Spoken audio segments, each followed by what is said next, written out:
Afternoon. It is now 1:10.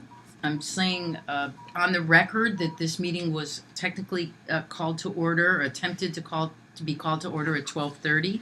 We are attempting a second time now where we have a quorum and everyone located it at the posted location. So when I call your name, could you please specify on the record that you are in fact at the location posted on the notice? So call to order, Dr. Michael Zapp. Present, Bella Vista Office Building, 1000. Judith Manzi. President, Kaiser Medical Center, Sinclair. Darlene Elliott. Darlene Elliott at the address. 3750 University, 4th floor. I'm not on the 4th floor yet. Okay, let us know when you get there. Maria Cadenas. Christina Dixon. Present. I'm at LASA, 811 Wilshire Boulevard. Neil Mansdorf. Present, 555 North Tustin Street, Orange. Okay, so pursuant to Government Code 11123B1F, we will wait for Darlene to get to the 4th floor location. Okay, you guys, I am in the building on the 4th floor. Okay, great. I'd like to welcome everybody to our meeting. This is a public notice. I want you to note that the public is invited to make comments, but the board may not discuss or take action on any matter raised during the public comment section, except to decide whether to place the matter on the agenda for a future meeting. Any comments from the public? No comments from the public on that issue. I'd like to hear a motion to approve the board minutes from the meeting of March 2nd, 2018. Mansdorf, so moved. Is there a second? Manzi, second. Any comments about the minutes of the meeting? I move that the minutes be approved. Well, that's already been moved. Okay, so let's do a quick roll call vote. Michael Zapp, aye. Judith Manzi, aye. Neil Mansdorf, aye. Christina Dixon, aye. Darlene Elliott, aye. Thank you very much. Now we'll move on to the executive officer's report. Brian, you're on. Okay, thanks. I'm going to put it right over quickly to Kathy, and she'll give you a briefing on the legislative program. Okay, so this matter should not take too long. On May 10th, this bill 1480 that will allow us to change our fees, both permanently as unscheduled, but in this narrow area right here for the $200 biennial renewal fee, which will be going until 2021, which will also be our sunset date, and it will expire. So the $200, we assume, will get our fund conditions somewhere between 5 and 6 months in reserve. Right now we're hitting a point we are at close to zero, and in the future expected to go negative, and that's not allowed by the governor. So this is not an emergency, but it's very, very important, and the Senate has put the language in their bill 1480. What we would like is a discussion and hopefully a motion that passes that states that this board is in support of the temporary $200 fee. Okay, can I hear a motion to that effect? I move that we accept the $200 increase in the fee. Is there a second? Mansdorf, second. All right, let's discuss. Okay, so my question is, does it have to revert back? I'm not understanding why we would increase it and then decrease it. Well, what we need to do is we need to find out what that solvent fund is going to be. So the $200 is the placekeeper to run it out. It might go down a little bit or might go up a little bit, but we need to do another fee study. But right now we're just really tight on time, and we're going to be showing a negative in our fund condition. So this is just a Band-Aid on it for right now to let us function as a board, as an independent board. So there's going to be quite a bit more analysis done on our budget here as we get towards sunset. This is Michael Zaft. Can I assume right now we do not have enough funds to pay for a fee study? Yes.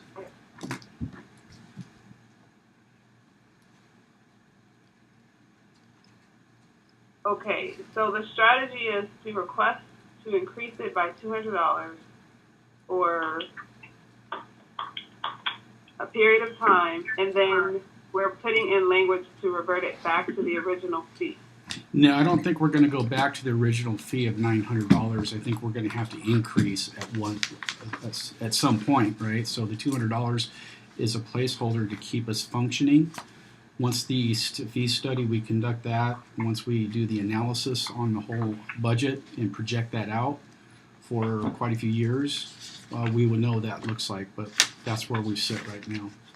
And I believe Jim Rattensberger tried to do a fee increase, what was that, 2012, and it got denied. The last time this board had a fee increase in their biannual licenses was 2004, which is the current rate of $900 biannually. That also started out as a temporary fee increase. It was Yes. later established as the permanent fee. Right. Right. So was it similar language where in one row you say you're going to increase it, and then in the row preceding you say you're going to decrease it back down? We're looking at The language doesn't say that. It actually states it's a temporary fee increase that expires in 2021. Right. And we suspect that in the next 2 years, the Fiscal program will give us enough data for us to justify some fee increase, because we know we need it, but we don't know what it is. So this allows the $200 to expire, and in the next 2 years, we can make a request for whatever's needed.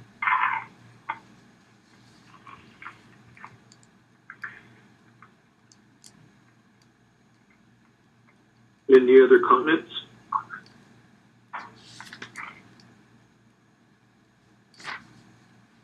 Are we ready to vote? Kathleen, are you ready to do a roll call vote? Yes, Dr. Zapp, Aye. Judith Manzi, Dr. Manzi, Aye. Darlene Elliott, Aye. Dr. Neil Mansdorf, Aye. and Christina Dixon. Aye. It's unanimous. Okay. Thank you. You didn't have any public comment on that. Cool. Yeah, Kevin Glazer, CPMA, the public supports this decision. Obviously, as much as no one wants to pay more, we understand the importance of self-sustaining and self-sufficiency. Okay, thank you. Any other input? Okay, so that would close the legislative part of this meeting, and we will now open up the public education program report. This is specifically to discuss the attendance of staff at the Western Foot and Ankle Conference in Anaheim, June 21st to the 24th. We have since learned that being that we're not registering for the event with a payment, that DCA's review is limited, but we would still like some guidance from the board as to if you would believe that the attendance is worthwhile into Saturday or just Friday and Saturday morning, or if you could give us a little information about the busyness of the conference area there where we're going to be set up at the registration area. Is Friday the peak day? And maybe Brian could add something here. What do you wish for the staff? Yeah, when are we going to have the opportunity to reach as many licensees with our booth? Or is that a Thursday, Friday? The easiest answer for that is Saturday, because there's an insurance, malpractice insurance conference that gives us a discount on our insurance. That tends to be well attended. Okay. So if I did if I had staff, because I think I'm going down there, Tuesday or Wednesday, right? If I had staff show up Friday morning, staff it, or Thursday, maybe Thursday evening, set up, be there Friday and Saturday, and then fly home Saturday, is that the best? It would probably be the best. Okay. How late So did is this a motion to request approval for staff to attend, or? Well, what happened, Christine, is there was an executive order that all travel in state, not out of state, in state, needs to be ran up through a memorandum of request to DCA. Right. And so that we did that process, and they came back and said, well, it's under my authority, the EO's authority, for this type of travel, because we are not actually paying for the conference. We're there for outreach. So DCA just wanted to make sure we sent that request up, and that's what their decision was. So I just wanted to have it on the agenda to have the board vote. So if there was some resistance there, we could say the board has voted to have us attend. So we feel that it's necessary for all 4 staff to attend? No, it's not going to be all 4. It's going to be Bethany goes on Friday for her consultant and expert training. She'll be there Friday. It's Kathy and Andrea, especially Andrea for licensing questions, anything like that, and then I'll be there. But it's not going to be all of us. So Neil, you really only need 1 at most, Yeah. 2 people in the booth. Okay. It won't be that active. You're in the front at the entrance where people are entering the hall, and you'll have some people stopping by, but they won't be so inundated that we need that much staff there. Okay. We could do that. And then my question was just around, based on the write-up, I don't know if that's necessarily the place to have in-depth deep conversations around some of the things that were being mentioned. So, I think we should think about a different platform to share a lot of that information. I think it's very useful information and planning to share it. But based on my experience attending the Western, I just don't get a sense that that's what people will be stopping in the booth to have conversations around. Okay.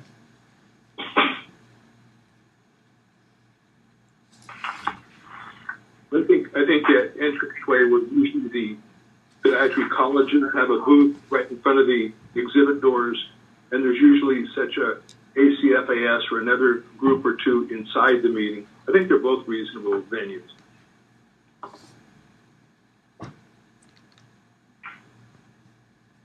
Okay. At the entranceway, you'll see everybody, however. Right. That's where we're located.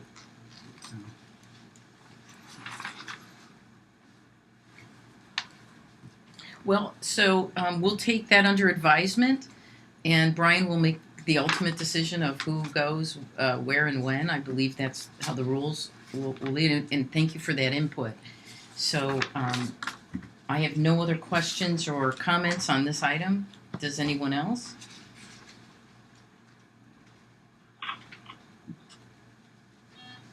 So this one doesn't need a board. This is just for information for the board? Yes, and guidance on what we are actually going to do. And as I say, Brian has your input now, and we'll make an executive decision as to who goes and what date and things like that. I think it's important that the board be present at the meeting. We definitely want a presence there. Right. I think it's a great opportunity for us to get some information too, get more email addresses and whatever we can get information from our licensees, so we can, start really building up that stakeholder list that we have. So I think it's a good opportunity. Yeah, I think it's valuable. We have BPM presence, but we've just approved a $200 fee increase, and we're trying to be careful with our budget. Right. So I don't think we need that many people. As I mentioned, 1 at most 2 manning the booth. Right. I think that's what we have scheduled down. Okay. And Bethany goes down on Friday, usually that day turnaround trip where she does the training for the experts and consultants. So that's aside from the outreach that we're trying to accomplish. So Neil, when you're saying 1, 2, are you including Brian in the 2? I don't know when Brian's heading home. Yeah, so that's I could go there for the House of Delegates, hang out for one day after that, and then as the Kathy or Andrea come down, I mean, we could split the cost that way as well. Because if I stay there until Saturday, I'll be there till Tuesday until Saturday. I mean, I see your presence there being more important than anybody else's. Right. And you already paid for one plane ticket. Right. Yeah.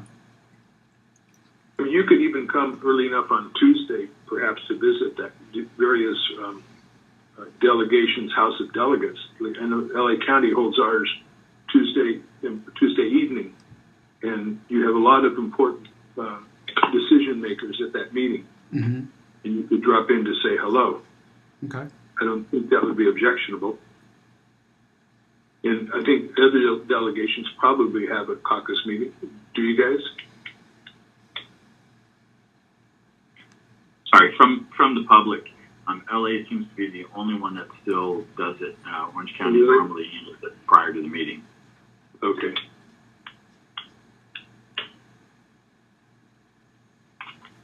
Well, you're welcome to drop by ours and say hello.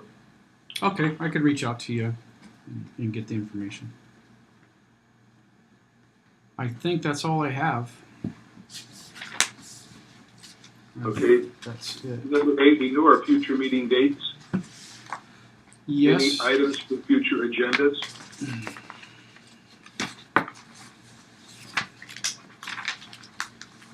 Well, Dr. Zapp, if you hear something interesting about the cures, we still have plenty of time before you have to post the 10-day notice for our agenda for the, June 1st meeting.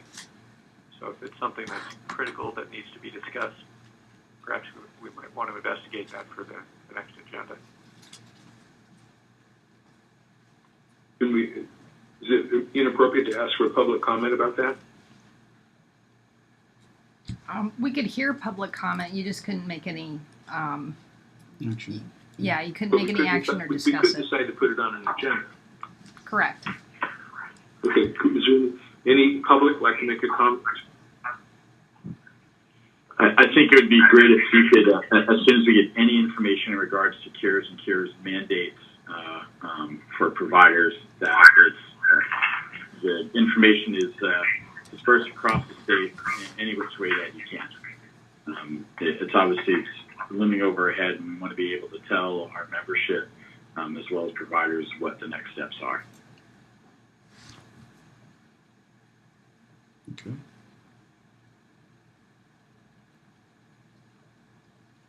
So can I suggest we put a curious update on the agenda?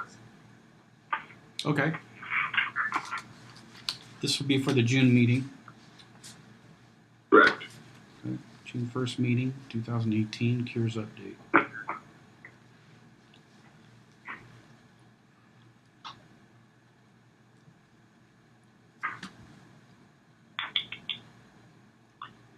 If that's all, can I hear a motion for adjournment?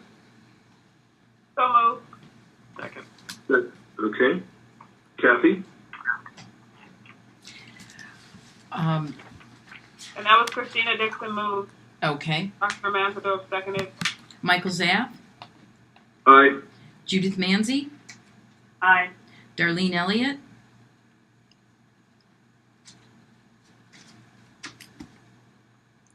You may be on mute. okay, I'll come back. Neil Mansdorf, Aye. Christina Dixon. Aye. We seem to have lost Darlene. Darlene? Well, we have She's the... back in heated discussion. Darlene? Is leaving the meeting. I think she dropped off. Okay, well, we have our 4, and I will put Abstained. abstain for her. Thank you.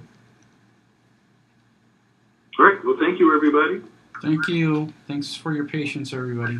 Thanks. Thank you. Have a good See day. you on April 31st. Right. Right.